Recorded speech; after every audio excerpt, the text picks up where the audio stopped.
kurang lebih 2 menit diam telepon. Pak, gimana Pak? Aduh, nah, ada kata aduh. Bebehat tahu lah Kak. Ada kata aduh, kemudian ada terdengar jangan jadi seniman. Nah itu, jangan anak jadi seniman. Cukup papa ya jadi seniman. Jangan kalian. Soalnya kesenian itu atau orang berkesenian itu orang susah. Orang yang dipandang rendah. Kalaupun dia kesenian itu dianggap tidak susah, menjadikan kaya dan dipandang tinggi, si seniman itu membohongi dirinya. Inya mengeramputi arepnya anak. Inya pasti jadi istilahnya jadi anjing orang lain. Atau istilahnya membohongi karakternya. Dia harus menipu dirinya. Kata papa waktu itu, kamu mau seperti itu? Jangan, mendingan kamu, makanya papa tuh kamu maunya jadi dokter, kamu mau jadi insinyur, mau jadi sarjana teknik atau apa, jadi pintar di lain dulu, bekerja yang layak, kamu jadi pimpinan, baru kamu berkesenian. Karena dari situ kamu akan bisa membina orang berkesenian karena kamu di tinggi atas posisimu. Iya. Kalau kamu jadi seniman dari bawah, katanya, kasihan kita. Lihat kayak papa nih, berjuang untuk bisa istilahnya menghidupi kita dari aktivitas berkesenian. Hendak ikam kayak itu, hendak ikam aku teh. Aku tetap mau berkesenian. Nah, pada saat itu kakak masih kekeh lah. Iya, langsung dengan om tuh lah. Iya. Papa membina anak-anak selama ini kan dari berkesenian. Kata kakak lah. Iya. Berapa generasi di rumah itu yang keluar dari rumah ini berkesenian semua. Mereka sekolah, biaya sekolah mereka dari kampung hampir tidak ada dari berkesenian. Dari honor dan lain sebagainya kan. Iya. Untuk biaya SPP-nya sekolah.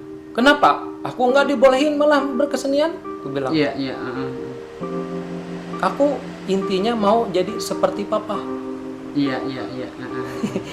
Saya bilang itu. Oleh figur tadi lah kak. Karena figur. Iya betul. Ya itu loh. Lah itu akhirnya ya sudahlah. Kalau Amonika memilih itu berarti itu memang sudah pilihan kamu. Nah, itu akhirnya tahun 95 itulah baru sesudah saya berteleponan seperti itu, mungkin karena papa juga akhirnya berkomunikasi dengan mama bahwasanya mungkin mengizinkan saja untuk meninggalkan Palangkaraya, sekolah jauh ya. Itu tahun 95 itu pun nenek saya yang di Morteweh itu pun sama. Nggak mengizinkan juga. Tapi saya berangkat ke Kok. Baru saya sadari sekarang, mungkin itu mereka kekeh. Ternyata waktu saya bertemu dengan mereka tuh sangat singkat. Papa tahun 2004, Mama tahun 2009 meninggal. Nah, coba. Kan pendek hidup mereka bertemu dengan saya. Saya menghabiskan waktu saya untuk sekolah. Nah, itu yang baru saya sadari sekarang. Karena kesadaran itulah, makanya pertanyaan itu selalu saya tanya terus, kenapa saya berkesenian? Kenapa saya berkesenian? Kenapa saya berkesenian? Kenapa sekarang saya tetap hidup, mereka yang meninggal? Kenapa enggak saya yang pergi, mereka yang tetap hidup? Kan begitu kita manusia kan? Iya. Nah itu. Itu.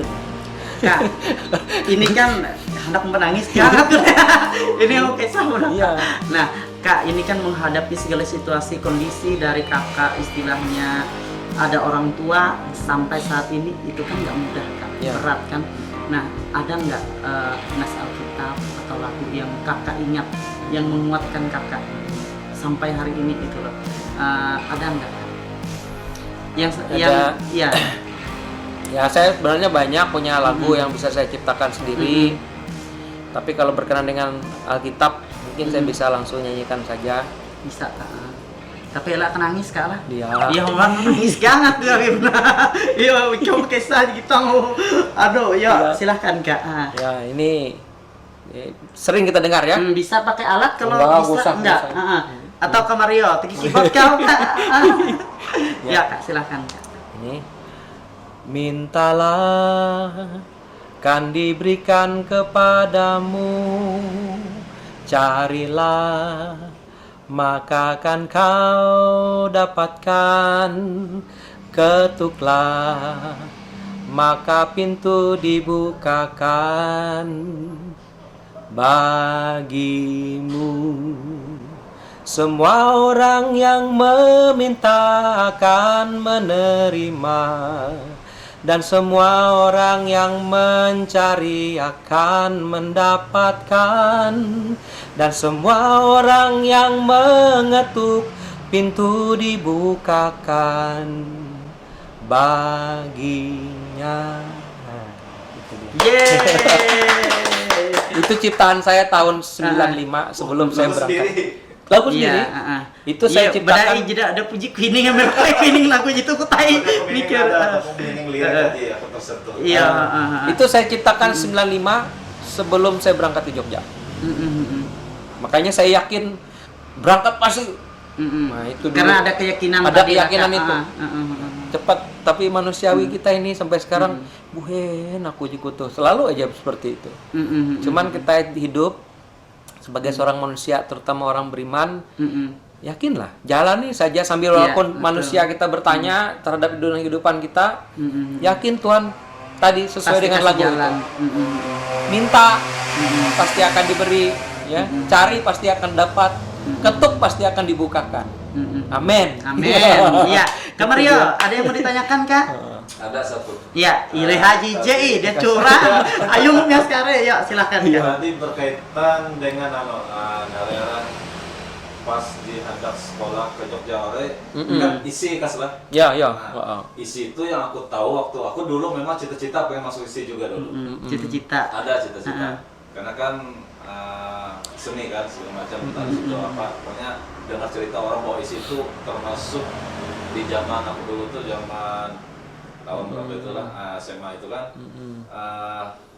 benar-benar sekolah yang bonafit untuk orang-orang seni. Iya. Yang aku tahu kas itu kan apakah waktu masuk dulu itu ada tes atau mungkin bisa diedukasi sama orang. Oh iya Kak, betul. Iya. Mungkin ada sahabat-sahabat GSM yang istilahnya yang pengen seni atau pengen bersekolah ke sana, mungkin ada hal yang bisa dibagikan pengalaman waktu ada tes atau apa, ada hal-hal lain yang mungkin karena yang aku dengar itu masuknya susah sekali. Iya. Ada yang gagal sampai 2-3 kali baru dia bisa tembus itu. Nah mungkin itu bisa dibagikan, diceritakan pengalaman. Oke. Ya, untuk di masa itu, misalnya sekolah seni itu termasuk isi Yogyakarta itu memang menerima mahasiswa itu tidak sembarangan gitu. Harus ada kemampuan teknis. Karena apa? Untuk sekolah untuk di Sumatera dan di Jawa dan Sumatera, Bali itu kan otomatis maksudnya ada perguruan tinggi seni di tempat mereka sana. Itu karena memang mereka punya SMKI. Sekolah Menengah Kesenian. Sekolah Menengah Kesenian Indonesia, SMKI. Jadi kalau misalnya yang menekuni musik, menekuni tari, menekuni rupa dan lain sebagainya itu memang sudah ada sekolahnya. Ada sekolah vokasionalnya di SMK, SMKI namanya. Itu ada di Jawa, Bali semua punya. Kita di Kalimantan ini aja yang nggak punya. Jadi kalau kita mau ke sana dulu loh ya, itu memang harus ada dulu, paling tidak ada skill dulu. Pertama memang punya kemampuan yang sifatnya normal ya, normatif dan lain sebagainya. Kalau misalnya musik paling enggak dia bisa menguasai piano dasar kan begitu kan. Kemampuan di bidang seni-seni tadi lah Kak. Kan seni mencuri gitu ya. Bele sedih ke Mario. Termasuk itu misalnya kesenian di sana kan ada rupa ya, musik, ada tari, ada teater ya. Musik itu macam-macam, ada vokal, majornya ya. Ada yang alat, ada yang vokal. Kemudian ada juga multimedia seperti Kas Mario sekarang yang menguasai alat seperti ini. Ada dari zaman saya, Fakultas Media Rekam namanya. Nah, itu untuk yang sifatnya penguasa alat broadcast, ya broadcast seperti ini untuk kepentingan pertelevisian, misalnya periklanan dan sebagainya ada dulu. Fakultas Media Rekam sudah ada. Sekarang kan Fakultas Multimedia dan Media Rekam namanya sekarang. Nah, seperti itu. Itu harus memang ada tes keterampilan dulu masing-masing itu. Kalau yang sudah sekolah SMKI kan otomatis masuk tes dia sudah menguasai, mau dia musik, mau rupa, mau dia tari. Sekolah Media Rekam juga banyak di Jogja, ya istilahnya untuk bisa masuk ke perguruan tinggi. Nah caranya dulu mau tidak mau setengah tahun sebelum pelaksanaan masuk tes itu kita harus ada di Jogja dulu. Nah, saya dulu masuk di Padepokan Seni Bagong Sudiarjo itu. Masuk ke sana ya belajar bagaimana menguasai materi-materi kesenian, terutama seni Jawa yang jadi bahan untuk tes di sana. Itu dia. Kalau tari kan harus ada kemampuan seni tradisi Jawa dulu. Jawa dulu baru dia kesenian daerah yang lain, Nusantara. Jadi yang Jawa ini apa yang kamu kuasain, kemudian kesenian Nusantara lainnya apa. Nah, tes itu dites. Kemampuan tari-tari tertentu di Jawa juga ada levelnya kan tarinya, ada yang adiluhung, ada yang tari biasa, ada yang tari kerakyatan. Nah, itu nanti diukur. Yang kerakyatan kamu mana? Yang tari istilahnya tari pertunjukan kamu mana? Yang tari keratonan mana? Nah, jadi ditampilkan semua itu waktu itu. Baru sekarang kamu dari Dayak, coba tampilkan tari Dayak. Wah, kan gitu tesnya dulu. Sama musik juga begitu. Kalau musik itu ada misalnya kalau dia ngambil major, nama istilahnya major atau minat utamanya gitar misalnya. Jadi ada gitar dasar level 1, dia harus bisa menguasai misalnya lagu-lagu tertentu karya siapa ya? Karya tertentu. Ya, misalnya. Kemampuan kalau musik misalnya dia harus punya kemampuan dasar baca not balok yang sangat mahir. Itu yang susah. Nah, sangat mahir loh, harus mahir loh. Kacang hijau aja ketawang. Aku tuh rasanya mundur di situ. Iya. Iya. Itu kan kalaupun kita mainnya hebat tapi nggak bisa baca, ya, kan nanti soalnya gitu. Iya. Main ini. Nah, sama kayak tes Suarawi lah Kak. Yo. Bagus lagu nyanyi, datang baca not gogor. Iya, kalau yo, sama. Tuh nengah ulu klat tekam, tek, wah. Mainkan. Oh, kenampi main basah iyo. Jadi dari situ aja nggak bisa, udah otomatis gugur.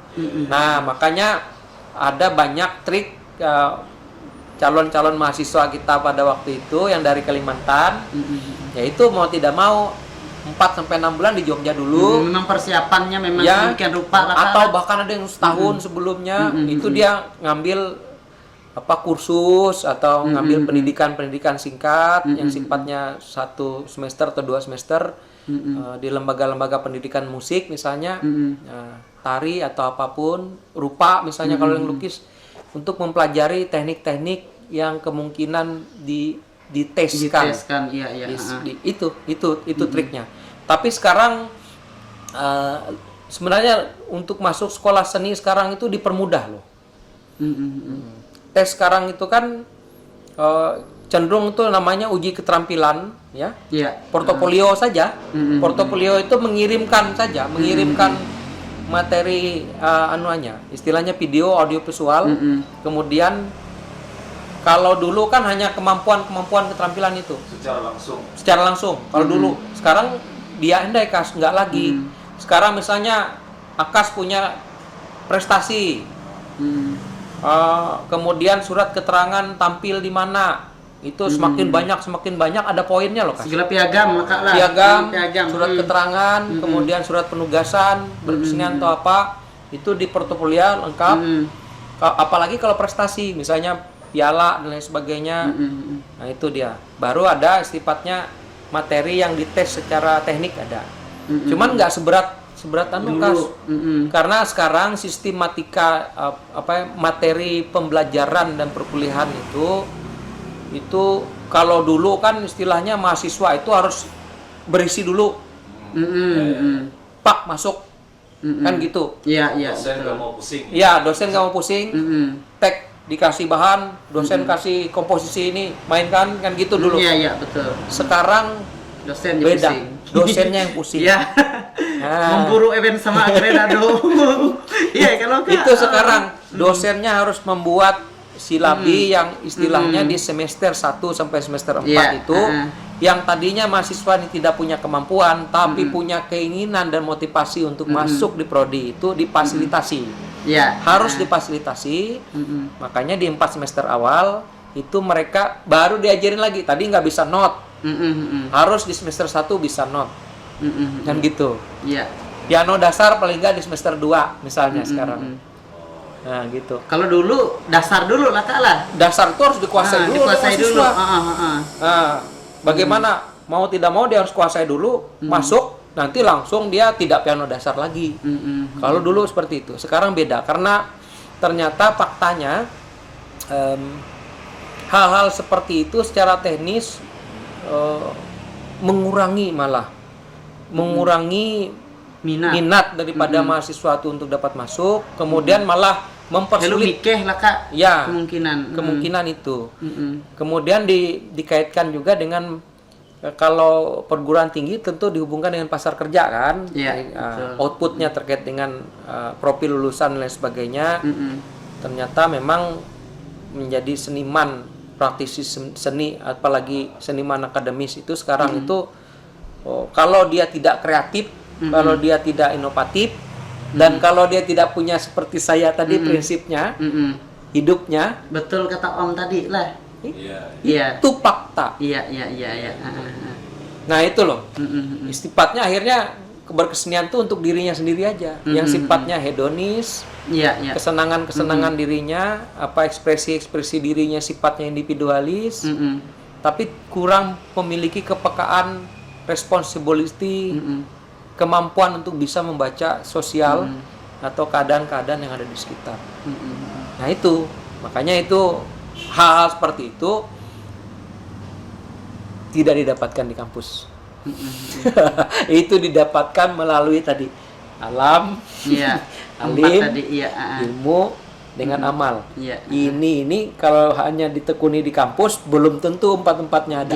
Kan baru ilmu aja mungkin di kampus. Yang ini, yang 3 ini itu harus dialami benar-benar oleh si mahasiswa itu. Itu dia. Oke, ada lagi ke Mario sampai hingga pengat pemikiran mau jadi berfilosofi itu dah. Cuma itu aja yang sudah aku persiapkan mau tanyain itu. Ya, mudah-mudahan sobat GSM kalau memang berkeinginan kan itulah triknya lah. Persiapkan diri baik-baik dan lain sebagainya. Ya. Oke, promosi sedikit boleh? Boleh, silakan Kak. Sekarang kan sudah ada tuh prodi pendidikan seni Tasik, seni drama, tari dan musik di FKIP Universitas Palangkaraya. Jadi nggak mestilah harus ke isi Yogyakarta. Apalagi ini karena masih bisa Kak lah. Masih bisa sekarang masih masih masuk, untuk penerimaan mandiri. Mandiri masih bisa, betul. Iya. Oke. Terima kasih Kak Jimila sudah berbagi pengalaman yang menurut saya pribadi sampai hampir tadi terbawa juga.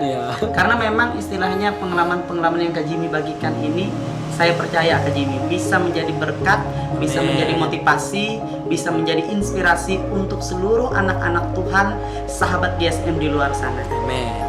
Sekali lagi Kak Jimmy, terima kasih. Salam sehat untuk kita semua. Tuhan Yesus memberkati kita. Amin. Demikianlah obrolan kami sahabat GSM dengan seorang Jimmy Andin, Kak Jimmy yang luar biasa ini. Kita percaya apa yang kita obrolkan ini, apa yang kita bicarakan ini bisa menjadi motivasi untuk seluruh sahabat di luar sana.